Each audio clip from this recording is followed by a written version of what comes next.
Now we're going to begin to look at war on the home front.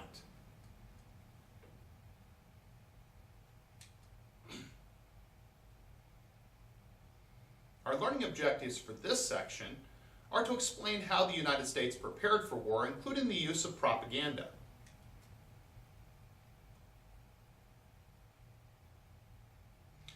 Pocketbook patriotism. To raise money for the war effort, the government began to sell Liberty bonds. Like savings bonds today, they're a loan to the government. When the people buy a bond, they're loaning money to the government, who promise to repay the bonds in the future at a specified interest rate. The government also increased taxes. Taxes on the wealthiest Americans were as high as 77%.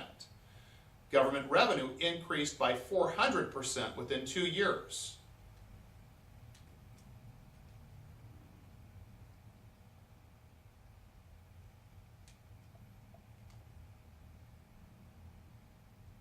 In order to make sure that our troops had the supplies that they needed, the Wilson administration began to prepare our nation's industries for war. Congress created hundreds of boards to oversee industry. The largest was the War Industries Board, or WIB. It regulated all materials needed for the war effort, and it was headed by Wall Street business leader Bernard Baruch. The government began to regulate the production of food for the war effort. Civilians were asked to plant victory gardens to increase the supply of food. And fuel was regulated to make certain that there was enough for the war. Daylight savings time was created to increase the number of working hours and to save on energy.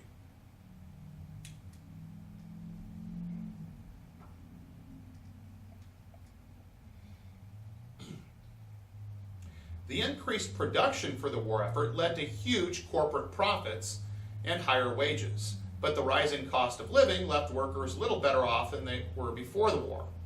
To prevent labor strikes and disputes, the Wilson administration started the National War Labor Board to settle disputes between management and labor. As men left their jobs to serve on the war front, many women filled in those jobs. They worked on railroads, at docks, and in factories. About 1 million women entered the workforce during World War I. In 1918, a deadly strain of the flu spread. It spread quickly in the trenches on the Western Front.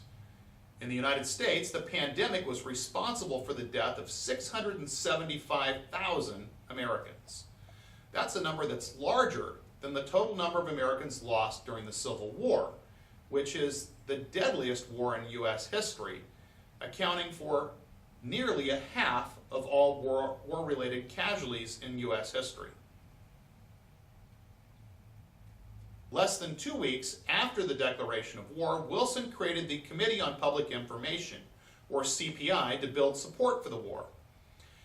He appointed George Creel, a reformer and a newspaper reporter, to oversee the CPI.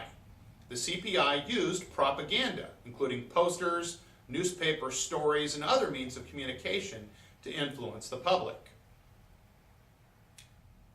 Another controversial issue on the home front was regulating free speech. Some critics spoke out against the war, and in 1917, Congress passed the Espionage Act, which punished people for aiding the enemy or refusing military duty. The next year, they passed the Sedition Act, which limited speech that would be detrimental to the war effort. Charles Schenck, a member of the American Socialist Party, published leaflets opposing the government war policies, and he was charged with violating the Espionage Act, but he challenged the law in court. The Supreme Court decided in Schenck versus the United States that the conviction was constitutional, and they explained the limits on free speech.